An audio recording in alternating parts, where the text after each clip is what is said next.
Hello students, welcome to my YouTube channel Eklavya official. देखिए students, आपको इस चैनल पे क्लास 11 12 बीएससी एमएससी फिजिक्स की सुपर इजीएस्ट एक्सप्लेनेशन देखने को मिलती है। और आज का जो हमारा टॉपिक है वो क्लास 12 का chapter 2 electric potential and capacitance, electric potential energy के बारे में आज हम लोग सीखेंगे। तो इलेक्ट्रिक पोटेंशियल एनर्जी और पोटेंशियल इलेक्ट्रिक पोटेंशियल क्या होता है, इसके बारे में आज हम लोग समझेंगे।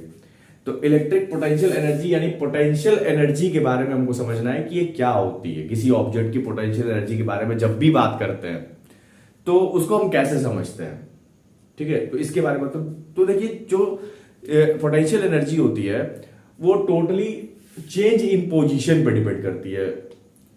अगर किसी ऑब्जेक्ट का पोजीशन चेंज हो रहा है तो उसकी पोटेंशियल एनर्जी भी चेंज होती है। तो इसको हम इजीएस्ट वे में समझने की कोशिश करेंगे कि with the example of gravitational field and gravitational potential, और फिर हम चार्ज का भी एग्जांपल लेंगे। तो ग्रेविटेशनल फील्ड, ग्रेविटेशनल पोटेंशियल से हम इसको कैसे सीखेंगे। देखिए, हम कंसीडर करते हैं कि हमारे पास दो सरफेस है। एक सरफेस हमारा फर्स्ट सरफेस है और एक सरफेस हमारा सेकंड सरफेस है। क्लियर। अब ये जो ऑब्जेक्ट है, ये ऑब्जेक्ट, इसका मास हम कुछ मान लेते हैं m है। तो इसके ऊपर जो फोर्स लग रही होगी, सबसे पहले तो अगर मान लीजिए कि ये जो हमारा सरफेस है ये अर्थ सरफेस है। कंसीडर क्या करते हैं यहाँ पे, ये अर्थ सरफेस है। हम ऐसा कंसीडर करते हैं, ये अर्थ सरफेस है। अब ये अर्थ सरफेस के ऊपर जो किसी ऑब्जेक्ट के ऊपर अगर फोर्स लग रहा होगा तो सिंपल सी बात है कि इसके ऊपर mg फोर्स लगेगा। ये बात तो सबको क्लियर है। तो mg फोर्स जो हमारा नीचे की तरफ लग रहा है, इसको हमको इसकी पोजीशन चेंज करनी है। यहां से उठा करके हमको इस पोजीशन पे शिफ्ट करना है। तो हमने बताया कि potential energy change in position को डिफाइन करता है कि पोटेंशियल एनर्जी जैसे जैसे पोजीशन चेंज होती है उसकी पोटेंशियल एनर्जी भी चेंज होती है। यहां पे देखिए, पोटेंशियल एनर्जी का मतलब है उसकी पोजीशन की वजह से स्टोर्ड एनर्जी।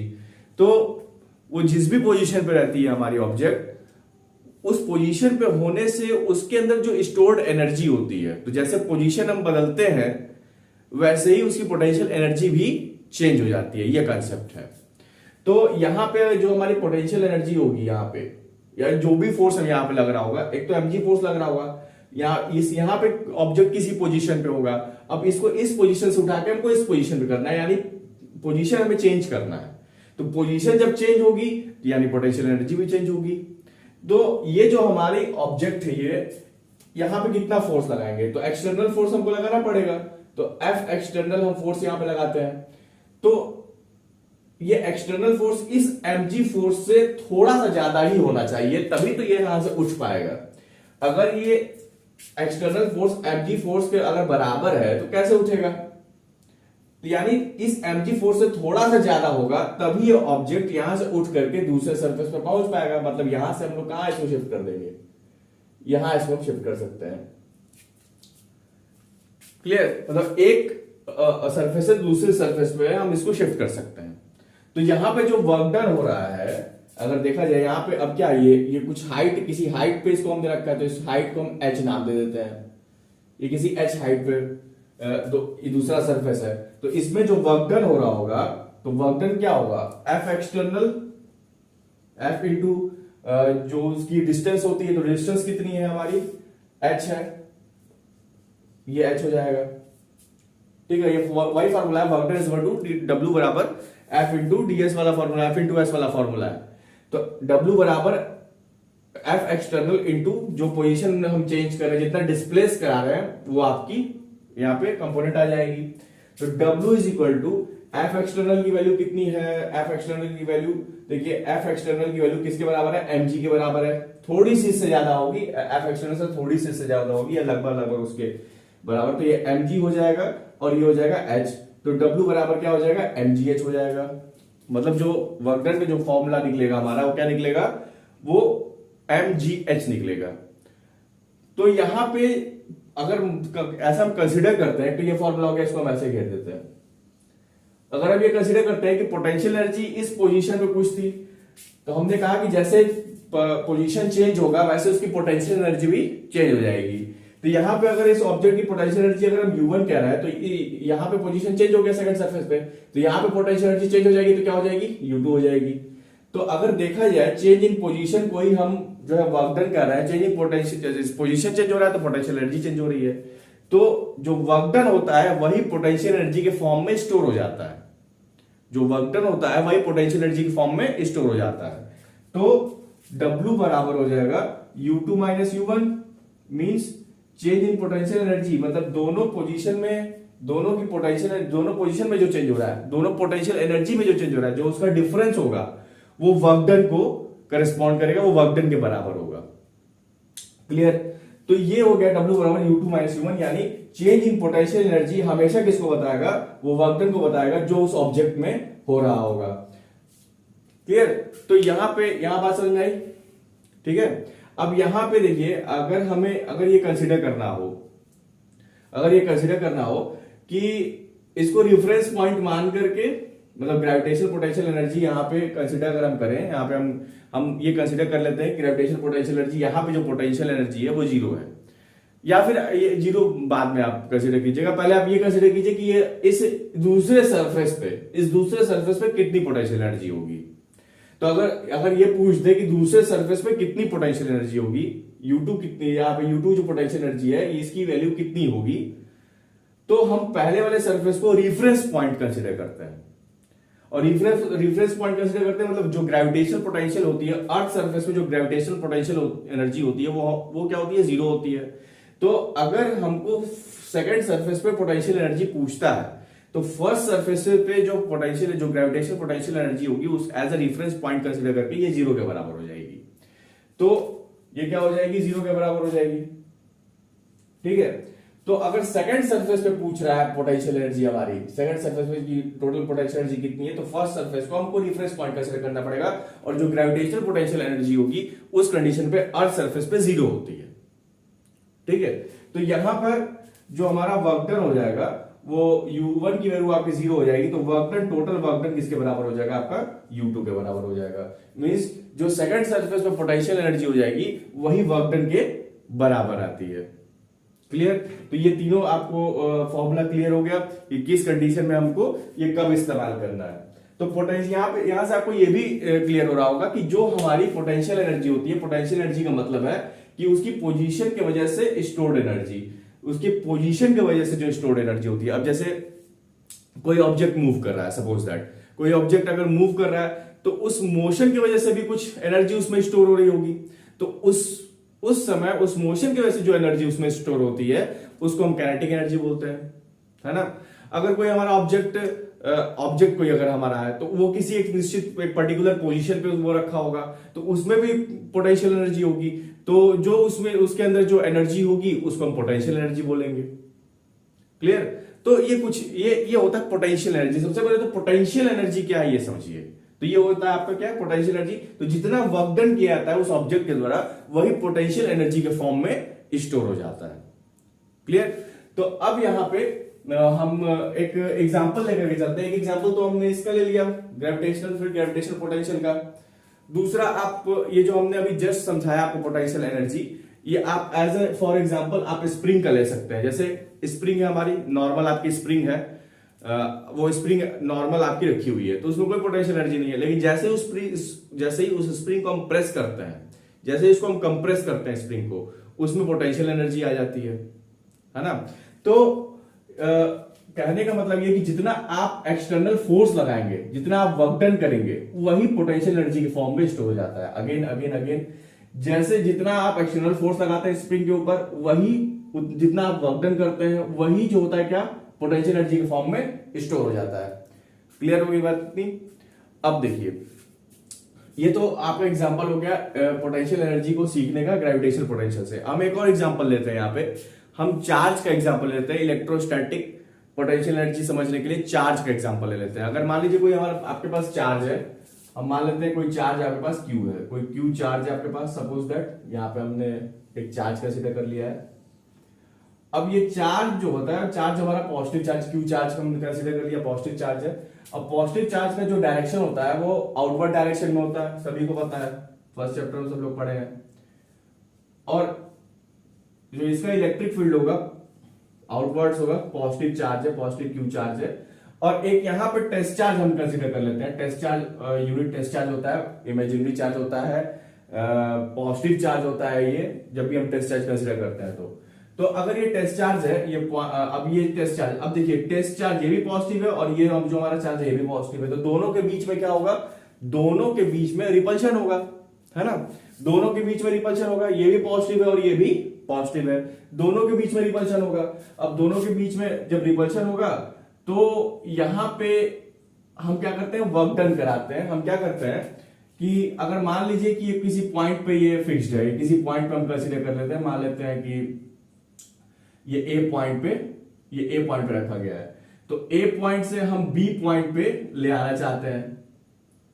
ए पॉइंट से कहां ले आना चाहते हैं, बी पॉइंट पे ले आना चाहते हैं। तो चार्ज है, अब देखिए ये इसका डायरेक्शन रिपल्शन करेगा तो ये कहां जाएगा, जब ये रिपेल करेगा यहां से पॉजिटिव चार्ज जब रिपेल करेगा, ये भी पॉजिटिव है ये भी पॉजिटिव है, तो ये आगे की तरफ जाना चाहेगा, है ना, रिपेल करेगा, भागेगा आगे की तरफ। तो हम क्या करेंगे कि एक पॉइंट से दूसरे पॉइंट पे ले आना चाहेंगे against the direction of this charge. तो ये जाना चाहेगा, रिपेल होना चाहेगा, बट हम क्या करेंगे, वर्क डन करेंगे इसके ऊपर और इसको ए पॉइंट से बी पॉइंट तक लेके आएंगे, मतलब dr इसमें डिस्प्लेसमेंट करेंगे। तो यहां से लेके यहां तक हम क्या कर रहे हैं, इस चार्ज को लेके आ रहे हैं, तो इसमें कुछ वर्क डन करेंगे, है ना, इसमें कुछ वर्क डन होगा। तो वो वर्क डन किसके बराबर होगा, तो जो हम वर्क डन यहां पे करेंगे जिसमें ये चार्ज पॉइंट ए से पॉइंट बी पे जाएगी dr डिस्टेंस कवर करते हुए, तो उसका जो फॉर्मूला बनेगा, उसका फॉर्मूला क्या बनेगा, dw is equal to, same formula होता है एफ एक्सटर्नल इंटू dr होता है, यही होता है एफ एक्सटर्नल इंटू dr। तो ए से लेके बी तक हम काम करा रहे हैं, ए पॉइंट से बी पॉइंट पे लेके आ रहे हैं, इसको इंटीग्रेट कर सकते हैं हम लोग again, W A B is equal to integration of A से लेके बी तक एफ एक्सटर्नल इंटू dr, ये हो सकता है ना। अब एक चीज देखिए, दोनों में कॉन्सेप्ट सेम है। क्या सेम कॉन्सेप्ट है, यहां पे भी आपको क्या हो रहा था, mg नीचे फोर्स लग रहा था, एफ एक्सटर्नल हम ऊपर लगा रहे थे, तो और यहाँ पे एफ dw बराबर एफ एक्सटर्नल इंटू एच आ रहा था।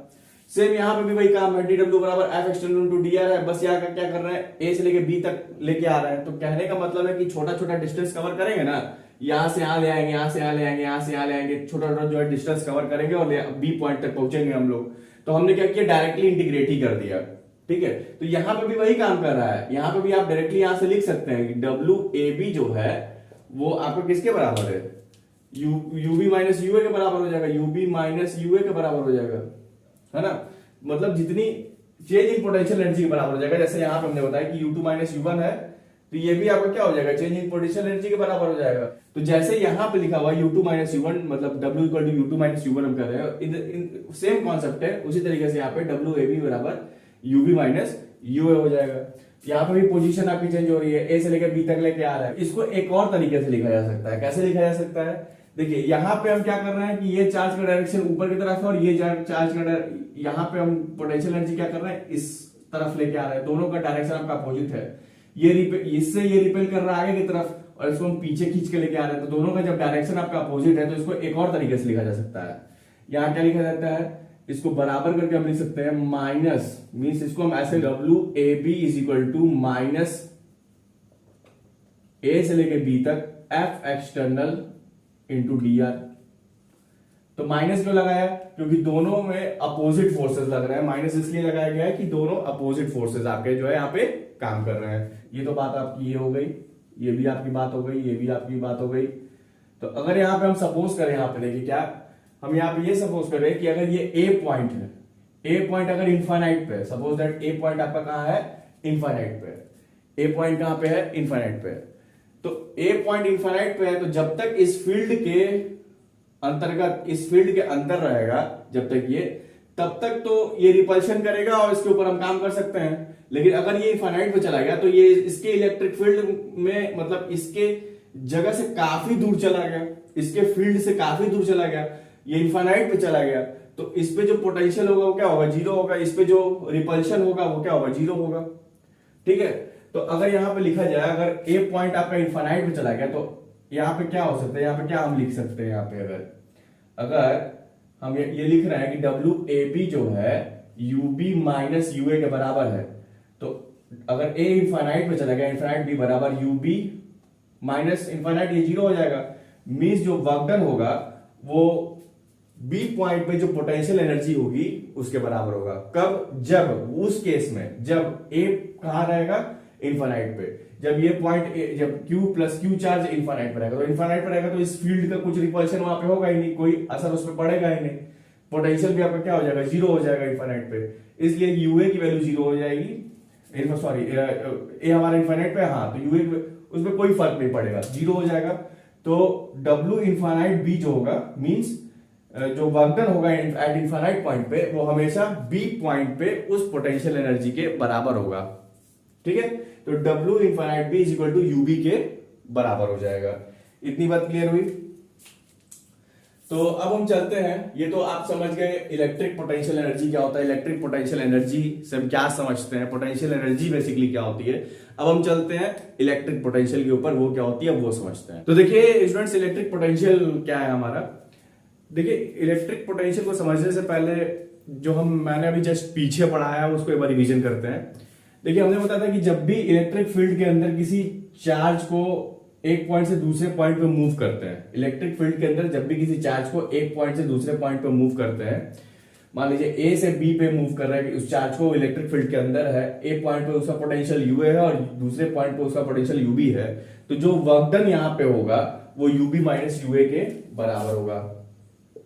एक ये फॉर्मूला था और एक फॉर्मूला ये था कि अगर ये ए पॉइंट इनफाइनाइट पे है, ए पॉइंट अगर इनफाइनाइट पे है तो डब्ल्यू इनफाइनाइट बी किसके बराबर हो जाएगा, टोटल बी पॉइंट पे उस पोटेंशियल के बराबर होगा उसका टोटल वर्क डन। तो ये बात तो आपको क्लियर हो गई होगी।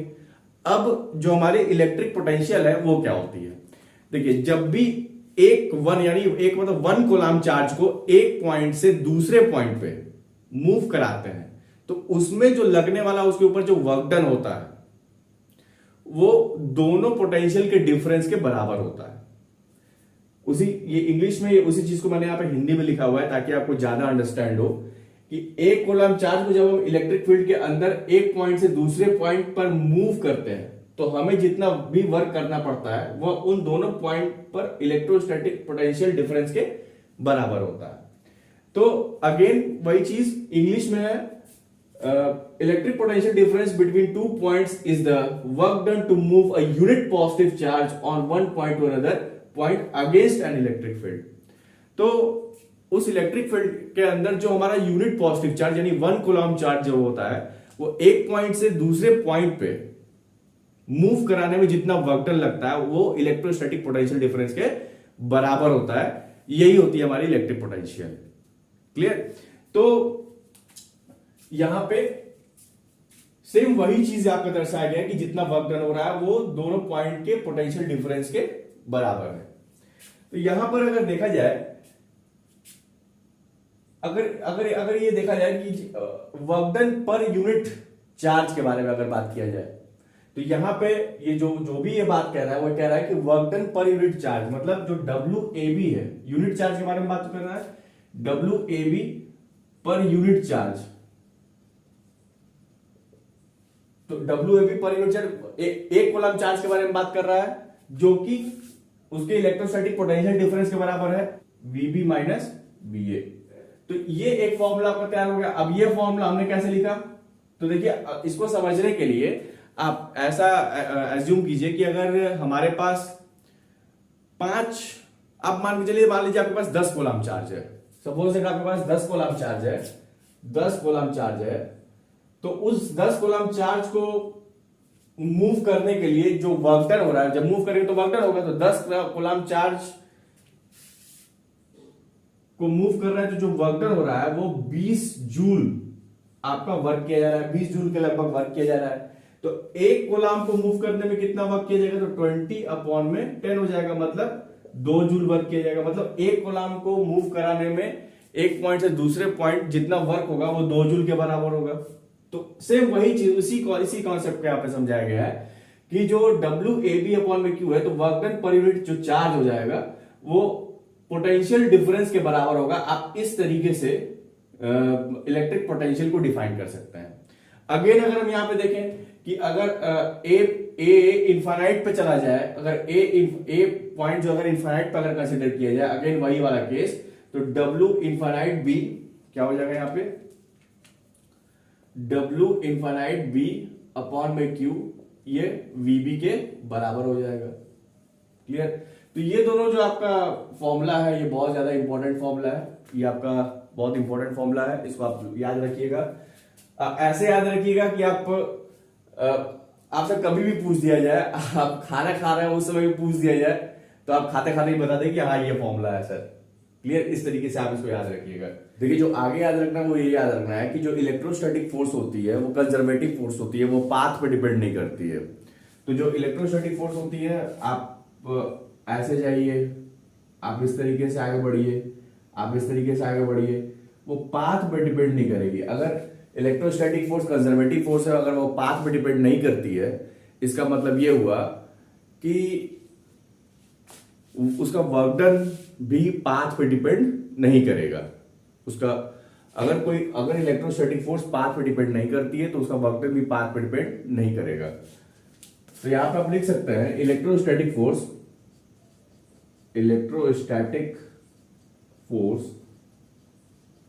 Is a conservative force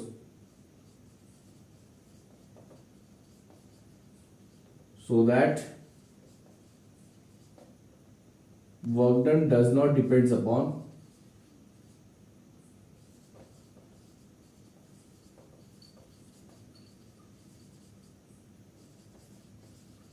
path। Clear? अब ये तो हो गया कि इलेक्ट्रोस्टैटिक फोर्स कंजर्वेटिव फोर्स होती है। अब बात करते हैं इसकी एसआई यूनिट, आपके एग्जाम में पूछ देता है। तो अगर एसआई यूनिट की अगर हम बात करें, एसआई यूनिट आप यहां से लिख सकते हैं आसानी से। एसआई यूनिट क्या हो जाएगी? वर्क अपॉन में चार्ज है तो वर्क हो जाएगा जूल, जूल अपॉन में कूलम हो सकता है, या फिर और एक और इसका एसआई यूनिट होता है जिसको हम क्या कहते हैं? वोल्ट्स कहते हैं।